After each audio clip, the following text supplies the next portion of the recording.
नमस्कार, सत श्री अकाल, आदाब। इन फोकस में आपका पुनः स्वागत है। किस राज्य में कौन सी पार्टी राज करेगी, ये जनता तय करती है। कौन होगा चीफ मिनिस्टर, ये इनडायरेक्टली जनता, मगर डायरेक्टली चुने हुए एमएलए और पार्टियां तय करती हैं। मगर ये देश के सब राज्यों में होता है, बिहार में नहीं। बिहार अलग बा। आप जिस्ट के साथ हैं, मैं हूं राहुल श्रीवास्तव। पिछले 20 सालों से बिहार अलग बा ये डिस्टिंक्शन दिलाया है राज्य को नीतीश कुमार ने। यहां चीफ मिनिस्टर वो हैं, वो तय करते हैं कि सत्ता में कौन है, वो तय करते हैं कि विपक्ष कौन है। 9 बार शपथ पढ़ चुके हैं। बीजेपी के विधायक जेडीयू से ज्यादा हैं आज की तारीख में, मगर चीफ मिनिस्टर नीतीश कुमार हैं। ऐसे में बुधवार को बिहार में नीतीश कुमार ने अपने मंत्रिमंडल का विस्तार किया। 7 विधायकों ने मंत्री पद की शपथ ली। कृष्ण कुमार मंटू, विजय मंडल, राजू सिंह, संजय सरावगी, जीवेश मिश्रा, सुनील कुमार और मोतीलाल प्रसाद ने मंत्री पद की शपथ ली। अलायंस की सरकार है। शपथ लेने वाले तब भी विधायक सारे बीजेपी के कोटे से थे, वो मंत्री बने हैं। यानी जेडीयू से कोई नया नहीं आया। इसको आपने देख के सोचा होगा कि क्या बड़ी बात है। ये बिहार की आने वाली राजनीति की तरफ इशारा है, हल्के में मत लीजिएगा। नीतीश कुमार शपथ के बाद बिना ज्यादा कहे कट लिए। 7 मंत्री हुए हैं, सबको बधाई है। मगर उनकी स्माइल के पीछे ये ज्ञान है कि अक्टूबर नवंबर के चुनाव में तो एनडीए के नेता और मुख्यमंत्री का चेहरा वो ही होंगे। 2025 हम लोग पहले से मान चुके हैं कि 2025 225 फिर से नीतीश।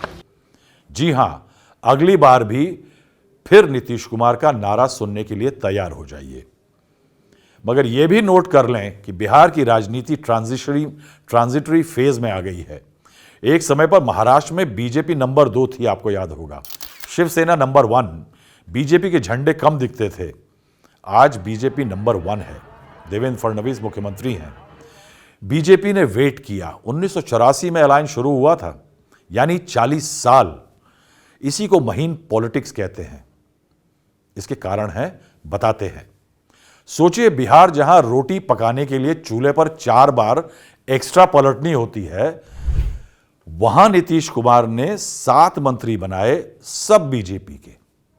अब नीतीश को मिलाकर के जेडीयू के मंत्रिमंडल में 13 मंत्री हैं और बीजेपी के 21।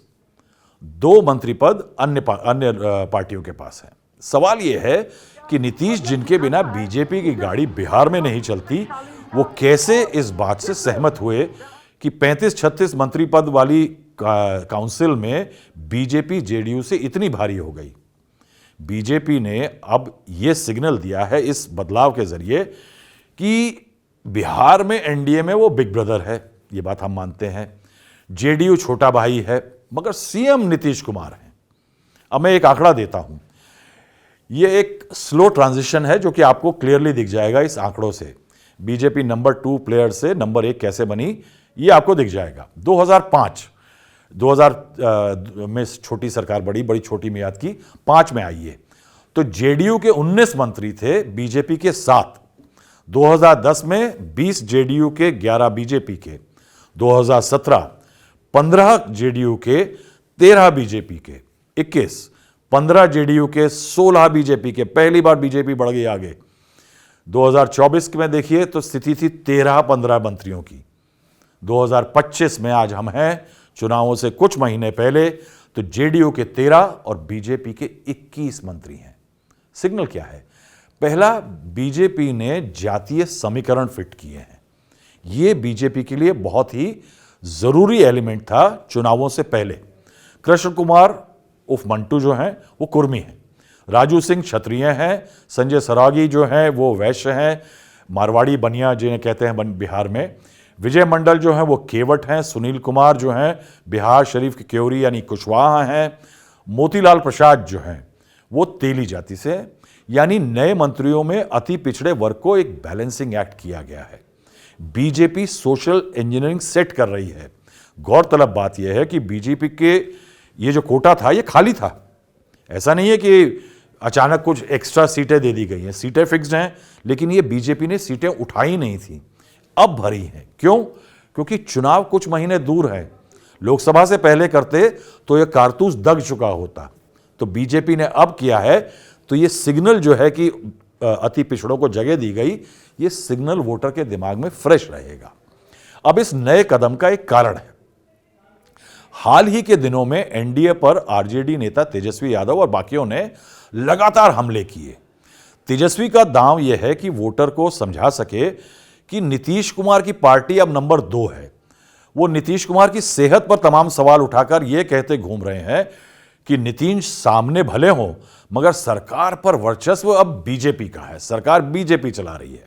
उसका मतलब लालू यादव के समय से जो पिछड़ों का जो सत्ता में दबदबा बना था, तेजस्वी कह रहे हैं कि अब वो बीजेपी उसको खत्म करने में लगी है, पिछड़ों के दबदबे को।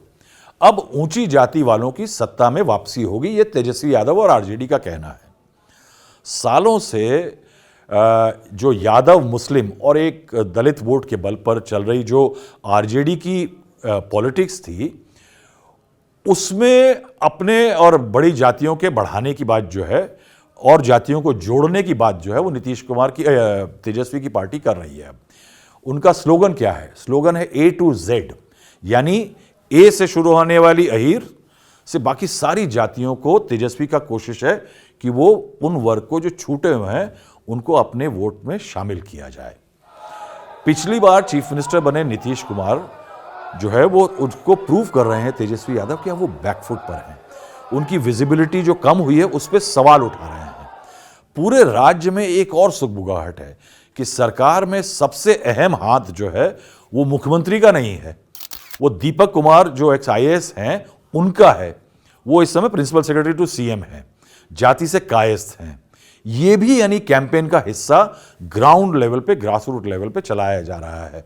ये सुगबुगाहट जो है जाति को लेकर के, ये ज्यादा कब से बढ़ी है? जब से कास्ट सेंसस हुआ है, तब से एक दबाव में है नीतीश कुमार और बीजेपी की जो एनडीए सरकार है कि जातीय समीकरण में जो कहीं पे भी अपसेट ना हो, जो पिछड़े जातियों के लोग जो बीजेपी और नीतीश कुमार से जुड़े हैं, उनको ये ना लगे कि वो पीछे छूट जाएंगे, जो अगड़ी जातियां हैं वो आगे बढ़ जाएंगी। बिहार में बीजेपी एक distant and not so distant future के बीच में काम कर रही है। धीरे धीरे उसने अपनी जमीन बढ़ाई है बिहार में। देखिए, अगर आपको मैं ये दिखाता हूं आंकड़ों से कि किस तरह से बीजेपी ने जमीन बढ़ाई है। हालांकि नीतीश कुमार जरूरी हैं, लेकिन बीजेपी ने जरूर अपनी जमीन जो है बढ़ाई है। एक समय बीजेपी बिहार में बड़ी पार्टी थी, उसके बाद जेडीयू और समता पार्टी जो थी वो छोटी पार्टी थी। अब हम लेते हैं जहां से बीजेपी और जेडीयू की जुगलबंदी शुरू होती है, सन 2000। एक नजर डाल लेते हैं बदलते मिजाज पे, जेडीयू और बीजेपी की जुगलबंदी पे। 2000 छोटी सी सरकार बनी थी, 7 दिन करीब की। बीजेपी लड़ी थी 102, जीती 67। जेडीयू समता पार्टी जो थी वो लड़ी थी 74, जीती थी 37। यानी नंबर्स उस समय पे बीजेपी के ज्यादा थे। अब आया 2005, दूसरी टाइम। बीजेपी लड़ी थी 130 सीटें, जीती थी 55। जेडीयू लड़ी थी 138, जीती थी 88। जेडीयू काफी आगे निकल गई। 2010 आया, बीजेपी लड़ी 102, जीती 91। जेडीयू लड़ी 141, जीती 115। फैंटास्टिक स्ट्राइक रेट, बहुत बढ़िया चुनाव था एनडीए के लिए। 2015 बीजेपी लड़ी 157, जीती 53। आरजेडी लड़ी 101, जीती 80। इस समय पे वो महागठबंधन का खेल चल रहा था। जेडीयू लड़ी 101, जीती 71। उसका भी बहुत बढ़िया स्ट्राइक रेट था, यानी जैसे ही महागठबंधन का सपोर्ट मिला, नीतीश कुमार का स्ट्राइक रेट इंप्रूव हो गया था। 2020 आया, बीजेपी लड़ी 110, जीती 74। जेडीयू लड़ी 115, जीती 43। यहां आके आप देखिए कि काल का पहिया घूम गया। नंबर 2 सीटों के मामले में लड़ने और जीतने के मामले में हो गए। बीजेपी भले ही नीतीश को सीएम बनाती रही, उसका नेतृत्व खून का घूंट पीकर सीने पर पत्थर रखकर चल रहा हो, मगर अब जो है वो एक ट्रांजिशन की तैयारी हो रही है। बीजेपी जो है वो नीतीश के धोखे सहती रही, नीतीश पलटी मारते रहे, प्याज भी खाए, जूते भी खाए, मगर अपने डेस्टिनेशन की तरफ बीजेपी जो है वो मछली की आंख की तरह से छोड़ नहीं रही है उसको। अब बीजेपी की जो आगे की दौड़ है उसमें बीजेपी को जल्दबाजी नहीं कर सकती, अफोर्ड नहीं कर सकती बीजेपी। क्यों? क्योंकि नीतीश कुमार के नेतृत्व में और उनकी छत्रछाया में वो अपने आगे का रास्ता खोजना पड़ेगा उसे। आज की जेडीयू के 3 बड़े नेता जो हैं वो नीतीश के विश्वास पात्र जो हैं, संजय झा, लल्लन सिंह जो दिल्ली में मंत्री हैं, विजय चौधरी जेडीयू के वर्चुअल नंबर 2, तीनों को बीजेपी से अब बहुत ज्यादा परहेज नहीं रहा है। बीजेपी नीतीश कुमार को दरकिनार करता नहीं दिखना चाहती। वो नीतीश के पीछे चलेगी, क्योंकि भले ही नीतीश वो ना हो, वो फोर्स ना हो जो 2005 में थे, मगर अब भी नीतीश में है दम। हाल में बिहार में हुआ कास्ट सेंसस जो है वो कहता है कि राज्य में जो 35-36% जो अति पिछड़े हैं उनमें नीतीश कुमार आज भी सबसे पॉपुलर नेता है। 2020 में नीतीश कुमार की हालत बहुत पतली थी, महागठबंधन के साथ उठापटक जो हुई थी, उनकी बदलाव किए थे, पलटी मारी थी, वहां वो टफ स्पॉट में थे। मगर ईबीसी जो अति पिछड़ा है उन्होंने नीतीश कुमार की मदद करी और वो 43 सीटें तब भी जेडीयू जीतने में सफल रही। अब 2005 में वो जब सत्ता में आए थे तो क्या नारा था? लालू का जंगल राज। चुनाव में लालू का जंगल राज नारा था। 2010 में उन्होंने एक इंटरेस्टिंग शुरुआत करी। उन्होंने क्या कहा? केवरी और कुर्मी जो वोट था उस वोट बैंक को खड़ा किया। क्या कहा था? कि Luv Kush against the dominance of the Yadavs. यादवों के खिलाफ, जो बिहार के 14% आबादी है और काफी दम है उनमें, उनके खिलाफ एक लव कुश थ्योरी उन्होंने खड़ी की थी। अब कुशवाहा कुर्मी जो वोट है वो 11 से 12% है। उससे पहले बिहार की जो पॉलिटिक्स थी वो ओबीसी डोमिनेटेड थी, ओबीसी और बाकी रेस्ट। नीतीश कुमार ने नया एमबीसी ईबीसी अति पिछड़ा जो वोट है ना उसको कार्व आउट किया, उसको ओबीसी से बाहर निकाल लिया और जो टॉप पोस्ट हैं बिहार की उसमें इन जातियों को उनकी पैठ बिठाई।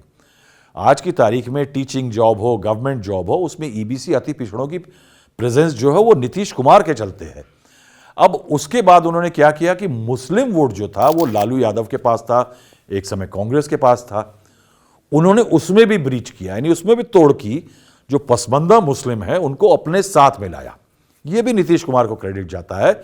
वहां पे जो आरजेडी और बाकी पार्टियां थी उनको नुकसान हुआ, नीतीश को फायदा हुआ, यानी बीजेपी को फायदा हो गया। उसके बाद उन्होंने महिलाओं के लिए स्कीम चलाई। उनकी साइकिल स्कीम थी, बहुत पॉपुलर थी। लॉ एंड ऑर्डर इंप्रूव किया। लॉ एंड ऑर्डर इंप्रूव करने का मतलब क्या होता है कि महिलाओं पे सीधा इंपैक्ट पड़ता है। उसके अलावा उनकी तमाम और पॉलिसी रही जिसके कारण ये कह सकते हैं कि लवकुश, पसमंदा, अति पिछड़ा, महिला, ये नेता जो है ना, इनके कारण जो है वो नीतीश कुमार आगे बढ़ गए। 2010 में के बाद से उन्होंने इंफ्रास्ट्रक्चर पे काम किया। आपको याद होगा एक समय लालू कहते थे कि बिहार की सड़कें किसी हीरोइन के गाल की तरह बना दूंगा, वो नहीं कर पाए थे और शायद लालू को इसका बहुत नुकसान हुआ एक समय पे। लेकिन नीतीश कुमार ने इंफ्रास्ट्रक्चर पे काम किया, बिहार में सड़कें बनने लगी, रंगदारी बंद हो गई और उसके बाद उन्हें टाइटल क्या मिला? सुशासन बाबू का। अब बीजेपी और जेडीयू ने जो अच्छा किया उसमें नीतीश कुमार का बहुत बड़ा हाथ था, यानी ग्राउंड वर्क नीतीश का था, उस सोशल इंजीनियरिंग नीतीश कुमार की थी। बीजेपी को जो है फायदा हुआ उस सब का। अब बीजेपी को सत्ता की ललक तो है मगर जल्दबाजी नहीं है, क्योंकि वो जानती है कि नीतीश की ढाल हटी नहीं कि आरजेडी और कांग्रेस जो है उसे, बीजेपी को अगड़ी जातियों की पार्टी सिद्ध करने में सफल हो जाएंगे। ये रिस्क इसलिए बीजेपी नहीं लेगी, उसे धीरे धीरे अति पिछड़े वोट को अपने पास लाना है। ये हुआ नहीं है। ये एग्जैक्टली वही होगा जैसे उत्तर प्रदेश में जातीय समीकरणों का फायदा उठाते हुए बीजेपी ने अति पिछड़ा वोट अपनी तरफ किया है। अब आने वाले बिहार विधानसभा चुनाव में बीजेपी को की जो नेगोशिएटिंग पावर है अलायंस में, एनडीए में, वो बढ़ गई है। उसके नीतीश से ज्यादा विधायक सीट सिटिंग इस समय पे हैं। पिछली बार से ज्यादा सीटों पर वो दावा करेगी, यानी सामने नीतीश होंगे चेहरा, मगर बीजेपी के भगवा का जो विस्तार है वो ज्यादा होगा। ज्यादा सीटें जीतकर अगर सत्ता मिलेगी तो बीजेपी बढ़ गई है, अति पिछड़े और नीतीश का बेनिफिट हो गया है। फिर भी बीजेपी किसी हाल में नीतीश का कद छोटा करते नहीं दिखेगी, क्योंकि अभी the time is not ripe. मौका नहीं आया कि अति पिछड़ा आ गया है, बीजेपी का वोट बैंक एक्सपैंड हो गया है तो बीजेपी जीत रही है। अब इस श्रृंखला में एक डेवलपमेंट हुई है। यह राजनीति की खूबसूरती है कि छोटे कदम बड़े सिग्नल देते हैं। तेजस्वी यादव जो है वो वर्चुअली अब सामने नेता हैं आरजेडी के, लालू मेंटर हैं, बिग पिक्चर मैन है। अगर वोटर के मन में यह आया कि नीतीश पीछे हो रहे हैं और उनकी सेहत को लेकर जैसे डाउट्स क्रिएट कर रहे हैं तेजस्वी, तो खतरा है। हुआ है मंत्रिमंडल का विस्तार, तो आप समझिए कि आखिरी बार नीतीश कुमार जी मंत्रिमंडल का विस्तार कर रहे हैं, अब मौका मिलने वाला नहीं है। इसलिए, और ऊपर से तेजस्वी यंग हैं, इसीलिए अचानक आप देखिए कि आज तक कैमरे और लाइमलाइट से दूर रहे नीतीश कुमार के सुपुत्र निशांत कुमार सामने आए हैं और उन्होंने अभी हाल में यह बोला कि नीतीश कुमार जो है वो फिट एंड फाइन है। एकदम स्वस्थ हैं, फंक्शन एकदम 100% स्वस्थ हैं, 5 साल और सरकार चलाने में एकदम सक्षम है। नहीं, उनका तो मुख्यमंत्री के लड़के हैं, पढ़े लिखे हैं, इंजीनियरिंग किए हैं, काबिल आदमी तो है, इसमें दो मत नहीं है, उनका आना जरूरी है। अब आगे क्या है? आने वाला एक साल जो है वो कांटे का वक्त होगा। बिहार की पॉलिटिक्स में कहीं ना कहीं पलटना जरूरी है। नीतीश कुमार को अपना भविष्य तय करना है, यानी वो, मगर ये इंटरेस्टिंग चीज ये है कि नीतीश कुमार का भविष्य तय होगा, ये नीतीश कुमार की लेगेसी बनेगी कि वो अपना ही नहीं बिहार की राजनीति का भविष्य भी तय कर देंगे, क्योंकि जिसके साथ नीतीश कुमार उसी की बनेगी सरकार। ये नीतीश कुमार की क्रिटिकल एलिमेंट है। तो देखना यह होगा कि आने वाले चुनावों में किस तरह के बैलेंसिंग एक्ट होंगे बीजेपी के द्वारा और किस तरह नीतीश कुमार अपना फ्यूचर स्टीयर करेंगे। सालों से सवाल उठते हैं कि कब हटेंगे नीतीश कुमार, मगर अभी तक तो लगता यही है कि अगली बार भी शायद नीतीश कुमार। आज के लिए इतना ही, बहुत बहुत शुक्रिया।